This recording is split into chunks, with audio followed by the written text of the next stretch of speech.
નમસ્કાર. આપણે સૌના ઘરમાં રોજ સંધ્યાકાળે આરતી તો થતી જ હોય છે.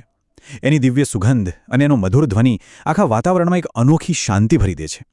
પણ શું આપણે ક્યારેય વિચાર્યું છે કે આપણે જે રીતે આરતી કરીએ છીએ એ શાસ્ત્રો મુજબ બરાબર છે? તો ચાલો આજે આપણે આ પવિત્ર વિધિની સાચી રીત કઈ છે એને ઊંડાણપૂર્વક સમજીએ.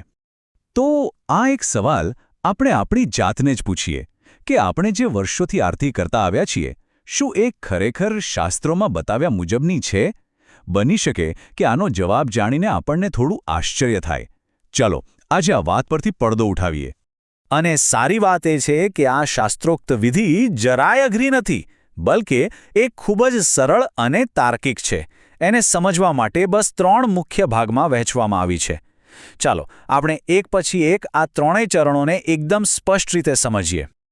તો સૌથી પહેલા આપણે શરૂઆત કરીએ પ્રથમ ચરણથી, જે છે આરતી માટે દીવાની યોગ્ય તૈયારી. જુઓ, કોઈ પણ શુભ કાર્યની શરૂઆત શુદ્ધ તૈયારીથી જ થવી જોઈએ, અને આરતીમાં દીવો તૈયાર કરવો એ સૌથી પહેલું અને સૌથી મહત્વનું પગથિયું છે. અહીં એક રસપ્રદ વાત એ છે કે શાસ્ત્રોમાં 2 પ્રકારના દીવાનો ઉલ્લેખ મળે છે. એક છે ઘીનો દીવો, જે મુખ્ય આરતી કરવા માટે વપરાય છે, અને બીજો છે કપૂરનો દીવો. આ દીવો સામાન્ય રીતે આરતીના બીજા ભાગમાં અર્પણ કરાય છે, જે આખા ઘરના વાતાવરણને શુદ્ધ અને પવિત્ર બનાવે છે. હવે આવે છે બીજું અને કહી શકાય કે સૌથી મુખ્ય ચરણ, આરતી ભગવાનને સમર્પિત કરવાની એટલે કે ઉતારવાની ચોક્કસ પદ્ધતિ. અહીં દીવાની દરેક હલનચલનનો એક ગહન આધ્યાત્મિક અર્થ છુપાયેલો છે, જે આપણી શ્રદ્ધાને સીધી ઈશ્વર સાથે જોડે છે. તો ખાસ ધ્યાન આપજો, આ ક્રમ અહીંથી શરૂ થાય છે. સૌથી પહેલાં દીવાને ભગવાનના ચરણકમળ પાસે 4 વખત ફેરવવાનો છે. આ ક્રિયા ભગવાનના આધાર અને આ સૃષ્ટિના પાયાને નમન કરવાનું પ્રતીક છે. ભગવાનના ચરણોની પૂજા પછી દીવાને 2 વખત એમની નાભી પાસે ગોળ ફેરવવાનો હોય છે. શાસ્ત્રોમાં નાભીને સૃષ્ટિના સર્જનનું કેન્દ્ર માનવામાં આવે છે, અને આ રીતે આપણે એ સર્જન શક્તિને વંદન કરીએ છીએ. એ પછી દીવાને ભગવાનના દિવ્ય મુખારવિંદ એટલે કે એમના ચહેરા સામે માત્ર એક જ વાર ફેરવવાનો છે. આ તેમના જ્ઞાન અને દિવ્ય તેજને આપણું નમન છે. અને હવે અંતમાં સૌથી છેલ્લો અને મહત્વનો ક્રમ, દીવાને ભગવાનના સંપૂર્ણ સ્વરૂપ પર એટલે કે માથાથી લઈને પગ સુધી સર્વાંગે કુલ 7 વખત ફેરવવાનો છે.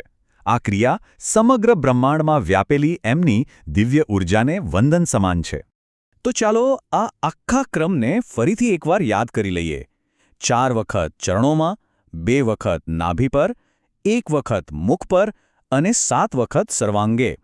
આમ કુલ મળીને 14 વખત દીવો ફેરવવાની આ સંપૂર્ણ શાસ્ત્રોક્ત વિધિ છે. આરતીની આ ક્રિયા પૂરી કર્યા પછી આપણે અંતિમ ચરણમાં આવીએ છીએ. આ ચરણ છે મંત્ર અને આશીર્વાદનું. અહીં આપણે મંત્રો દ્વારા ભગવાન સાથે આપણું જોડાણ વધુ મજબૂત બનાવીએ છીએ અને એમના આશીર્વાદ મેળવીએ છીએ. આરતી પૂરી થાય એટલે સૌથી પહેલાં એ દીવો ભગવાનને અર્પણ કરવામાં આવે છે, અને એ પછી આપણે સૌ ભક્તો એ જ પવિત્ર જ્યોત પર હાથ ફેરવીને પોતાના માટે આશીર્વાદ ગ્રહણ કરીએ છીએ. આ ઈશ્વરીય ઊર્જાને આપણી અંદર સમાવવાનું પ્રતીક છે. અને આરતીની સમાપ્તિ આ શક્તિશાળી સમાપન મંત્રના જાપથી થાય છે. આ મંત્ર ભગવાન શિવ અને માતા પાર્વતીને સમર્પિત છે અને આપણા સંપૂર્ણ સમર્પણનો ભાવ વ્યક્ત કરે છે. તો ચાલો શાંતિથી અને પૂરા ભક્તિભાવ સાથે આનો જાપ કરીએ.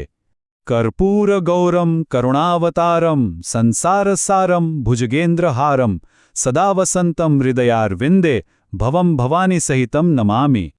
તો આ જે આખી શાસ્ત્રોક્ત વિધિ આપણે સમજી, એનો સાર શું છે? જો આપણે એના મુખ્ય મુદ્દાઓ બરાબર યાદ રાખી લઈએ, તો સાચી રીતે આરતી કરવી અને એનું સંપૂર્ણ ફળ મેળવવું આપણા માટે એકદમ સહેલું બની જશે. તો બસ આ 3 મુખ્ય વાતો યાદ રાખવાની છે.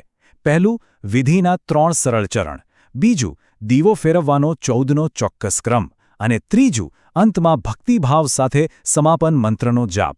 બસ આટલું અનુસરીને કોઈ પણ વ્યક્તિ પોતાની દૈનિક આરતીને વધુ અર્થપૂર્ણ અને શાસ્ત્રોક્ત બનાવી શકે છે. જો આ શાસ્ત્રોક્ત જાણકારી આપને ઉપયોગી લાગી હોય અને આપના જ્ઞાનમાં વધારો થયો હોય, તો એક લાઇક કરીને અમારો ઉત્સાહ જરૂર વધારશો.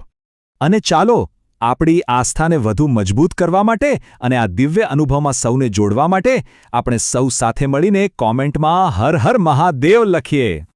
આ પવિત્ર જ્ઞાન ફક્ત આપણા સુધી જ ન રહેવું જોઈએ. એને આપના પરિવારજનો અને મિત્રોને પણ જરૂર મોકલજો, જેથી તેઓ પણ આરતી કરવાની સાચી રીત જાણી શકે.